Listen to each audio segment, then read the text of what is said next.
I was 28 when my independence officially died. It wasn't dramatic. No crying in the rain, no suitcase flying down the stairs, no slamming doors. It was quiet. Slow. Like a leak in a tire you don't notice until the whole car starts sagging. It happened with grocery bags from Dollar General, a camera that felt twice as heavy as usual, swollen feet, and that metallic aftertaste of failure at the back of my throat. I was always the one who figured things out. Freelance photographer, city apartment, decent portfolio, part-time dreams of opening a studio. My life was messy but mine. Until 2 pink lines showed up and everything blurred. The father vanished like a ghost. Said something about not being ready, and you'll be better off without me. As if we were canceling a dinner reservation and not talking about raising a whole human being. I tried to keep going. I really did. Shoots here and there, editing at night, pushing through fatigue like it was just another gig. But when the doctor looked at me, dead serious, and said no more work, strict rest, something inside me cracked. I didn't have savings. No partner. No plan B. Just me and a baby growing bigger each day. So I called my parents. We weren't close. Not in the let's talk every week kind of way. More like, we love you but from a healthy, judgmental distance. When I said the words, can I come stay with you for a while? Just until the baby's born. The silence on the other end stretched so long I thought the call had dropped. But they said yes. Not warmly. Not with enthusiasm. Just a reluctant okay. I took it as grace. I packed what I could into a couple of suitcases. Camera bag. Prenatal vitamins. A few baby onesies I bought when I still believed I'd do this on my own. When I pulled up in front of their quiet suburban house, the same one I grew up in, nothing had changed, and that was somehow both comforting and crushing. Mom turned my old room into a storage closet for textbooks and seasonal decorations. We spent the first 2 days clearing it out together. She didn't say much, but I liked to think the act of making space meant something. Like she was making space for me too. Maybe. I paid for groceries. Chipped in on utilities. I didn't want to be a burden. I tried to stay invisible, helpful, agreeable. The kind of daughter that didn't ask for anything but took whatever was given and said thank you. The first couple of months were fine. Not warm but not hostile either. Mom would occasionally make tea for both of us. We even laughed once. She told me about a neighbor who was sleeping with a younger guy from her church's maintenance team. It felt like a crack in the wall between us. Dad didn't talk much. Mostly grunted hello, avoided eye contact. But every so often, I'd catch him glancing at my belly like he was trying to imagine what kind of life was forming in there. I didn't push. I let him stay in his silence. It felt safer than risking another wedge. Some part of me, some stubborn hormonal part, began to hope that maybe this baby could be glue. That maybe, just maybe, we were getting a second chance at being a family. But families have layers. And some cracks don't close with time, they deepen. I just didn't know it yet. I was 7 months along. My belly had taken on a life of its own, kicking, hiccuping, rolling like there was a tiny fighter training for a championship inside me. Despite the swollen ankles, sleepless nights, and constant cravings for honey-drizzled pickles, I was finally starting to believe things might turn out okay. Mom had even dug out my old baby blanket, the faded one with giraffes on it, and left it folded on the edge of my bed. She never said a word about it, but I took it as a sign. Maybe we were healing. Maybe this was our shot at something close to family. Then one morning, while I was toasting a bagel and pretending I still had control over my life, my dad just dropped it. Like he was reading the weather report. We talked it over. You need to start paying rent. I blinked at him. Thought maybe I misheard. But he wasn't joking. He didn't even look up from his coffee. And Mom?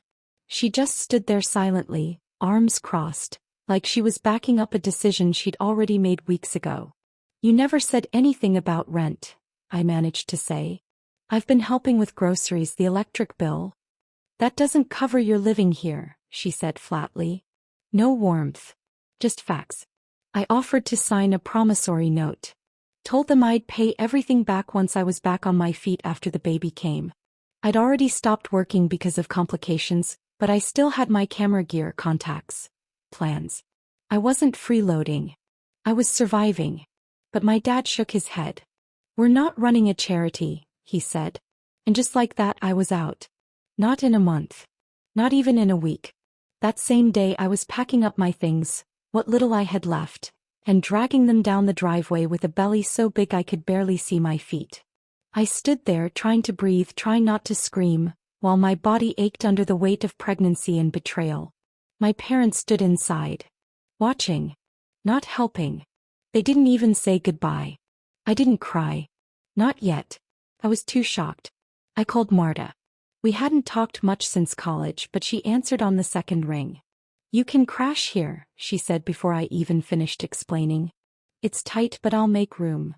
Her place was barely more than a glorified closet with a futon, peeling linoleum, and a cat that hated everyone.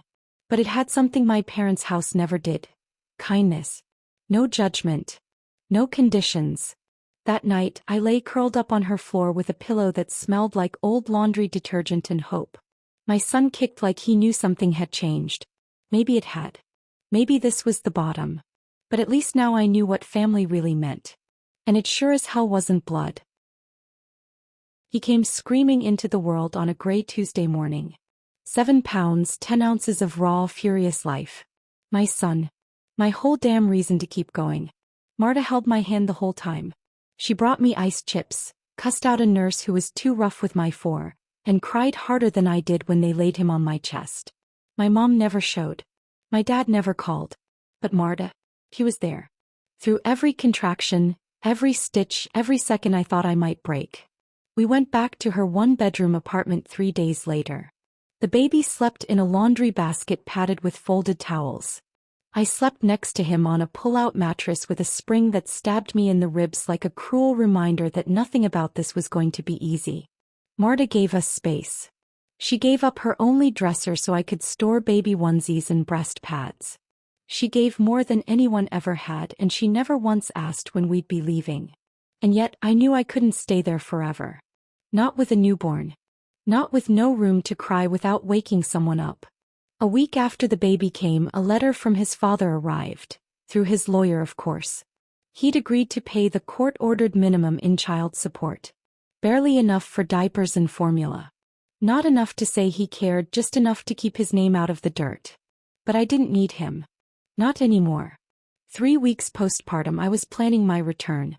Not to the life I had, but to something that looked like forward motion. I emailed a few clients. Updated my portfolio with some maternity photos I'd taken before I was forced to stop working. There were messages waiting for me, small gigs, low paying but work. Proof I wasn't done. The exhaustion was a monster. Nights blurred into days. Feeding, burping, pumping, crying. His and mine. But somewhere in the noise I started to recognize myself again. Not the girl who had to beg her parents for shelter. Not the woman who got left behind by a man the moment she became inconvenient. No, I was something else now. Marta made coffee every morning and left sticky notes on the fridge. "You're killing it, Mama. Don't forget how far you've come." She reminded me I was more than tired. More than broke. More than abandoned. I was rebuilding. Each diaper change. Each dollar saved. Each photo edit done on my cracked laptop with a baby strapped to my chest. That was the work. That was the climb. I still didn't know where we'd end up. But I wasn't waiting around to be rescued anymore. I had my son. I had a friend who believed in me. I had a spine again. That would have to be enough, for now. It started with a like. Not even on my post, but on Marta's. A blurry photo of a stroller at the park. No faces. Just tiny feet in soft blue socks and the caption, "Afternoon stroll with my 2 favorites." I hadn't even noticed the tag. But someone else had. 2 days later, a message landed in my inbox like a rock through a window. "Is that your son?" It was my mother. Short. Pulled. "No, how are you? No, congratulations." Just those 4 words, like she had the right to ask. I didn't respond. Then came another. "You didn't even tell us you gave birth. We had to find out like this." Had to. I read it twice, then shut my phone off. But silence only seemed to provoke them more. By the end of the week the calls started. My dad first. Always from a blocked number. Like that would somehow soften the intrusion. Then her voice, sharp and syrupy on voicemail. Sweetheart, we're just trying to understand.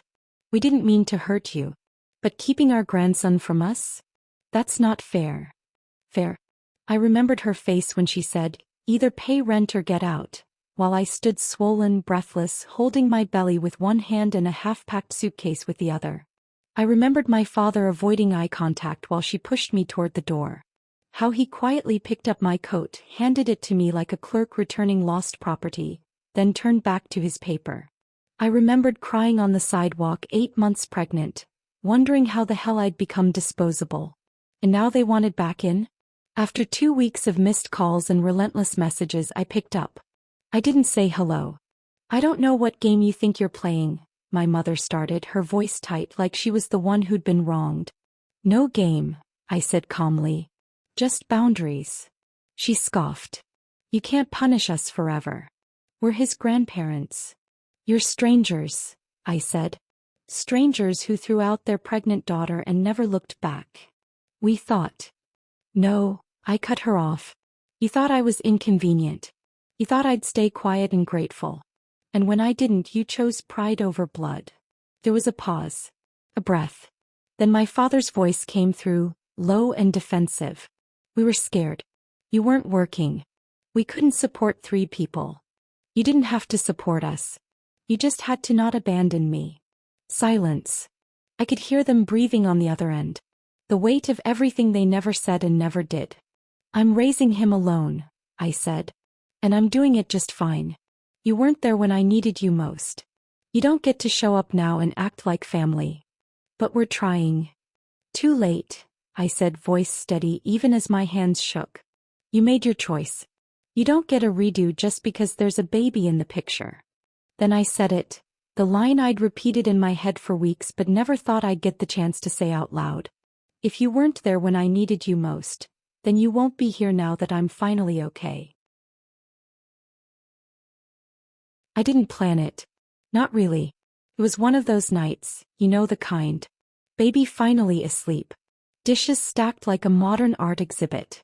Eyes dry from too much screen time, heart raw from too many what-ifs. And then I saw her name again. My mother. Another message. Another gentle reminder that I was overreacting and being unfair. Something snapped. I opened Facebook.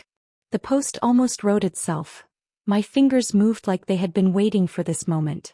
7 months pregnant. No job. No partner. Just a belly in a suitcase. That's how I left my parents' house after they told me I could either pay rent or leave. I was already covering groceries. Utilities. But apparently that wasn't enough. I begged to stay until the baby came. They said no. I ended up crashing on my friend's couch with contractions starting.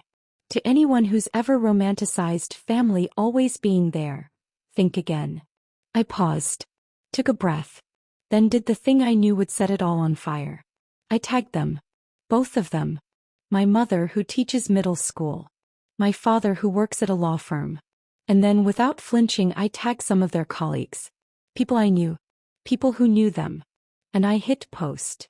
It didn't take long. Within the hour the notifications lit up like a Christmas tree strung with rage and validation. You're so brave for speaking out. This breaks my heart. You deserved better. Family can be your biggest wound sometimes. But not everyone was clapping.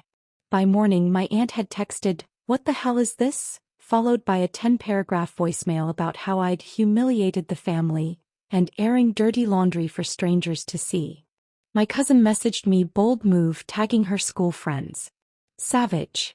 Even my grandmother called Marta, because of course she doesn't do Facebook, to say, "Tell her to take it down. Please." But I didn't. Because for once they were forced to listen. They couldn't talk over me. Couldn't spin it. The narrative was mine now. And it felt good. Not joyful. Not proud. But clean. Honest. That night I read every comment. Every DM. Sat in the dark nursing my son, my eyes stinging, half from the screen, half from something else. I didn't regret the post. But I did feel a pang of guilt. Not for them, but for the people I'd dragged into it. The colleagues. The tangential connections. People who probably didn't want their Tuesday morning coffee interrupted by a scandal about their coworkers' parenting failures. That's the part that sat heavy. But then again, no one had ever stepped in for me. No one had said, "Wait, this isn't right." So maybe this was justice. Or maybe it was just the only power I had left after being silenced for so long. I didn't take it down. I let the bridge burn.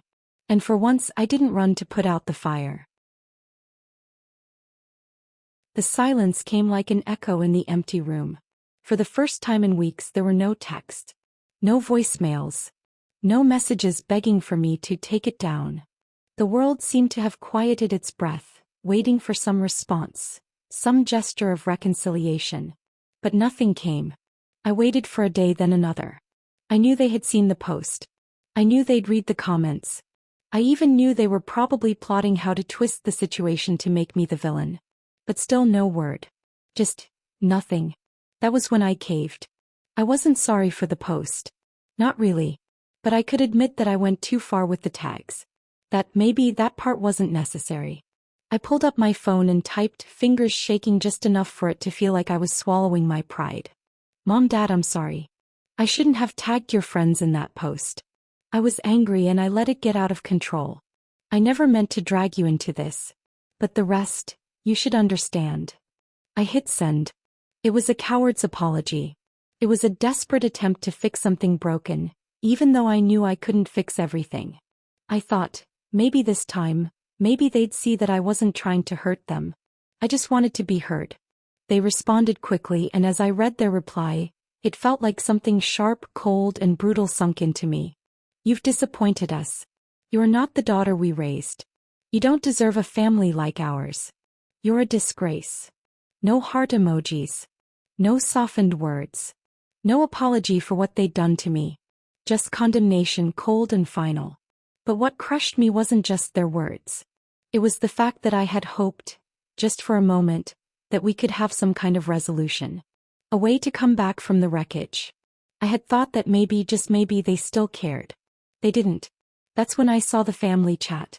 The group text. It had been so quiet before, and now the screen was full of messages all about me. "She has no shame. She thinks she can get away with anything. I can't believe we have to deal with this nonsense. She's embarrassing." Each message was like a slap to my face, one after another. There was nothing even remotely resembling support. There was no sign that anyone was on my side. Just the constant back and forth of insults, each one more cutting than the last. And my parents, my own flesh and blood, were liking the comments, laughing at them, maybe even sharing the screenshots with their friends. I could see the little thumbs up emoji under their messages. I had hoped for understanding. I had hoped for a change. Instead, I was just another topic of gossip. Another piece of family drama to be dissected, ridiculed, and discarded. I couldn't take it anymore. Without thinking, I blocked my father. The number that had always been there, the one I called when I was younger, when I needed advice or just wanted to hear his voice, now went silent. My mother too.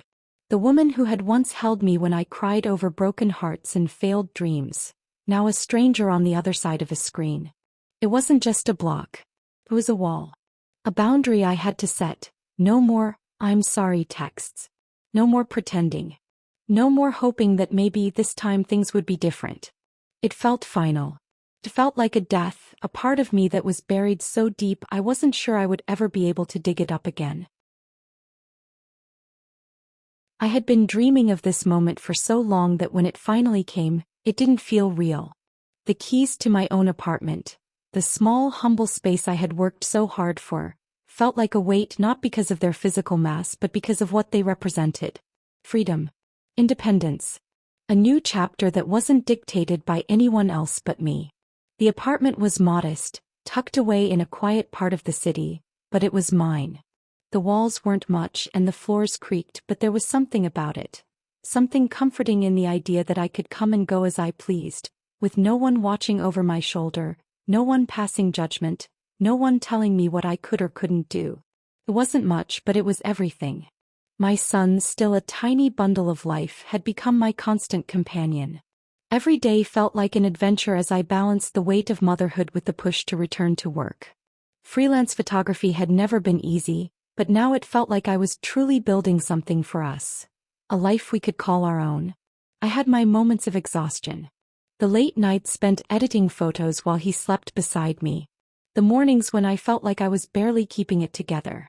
But I was doing it. I was surviving. I was thriving in my own way, and for the first time in a long time, I felt like I was on the path to something real. Something steady. Then came the knock on the door.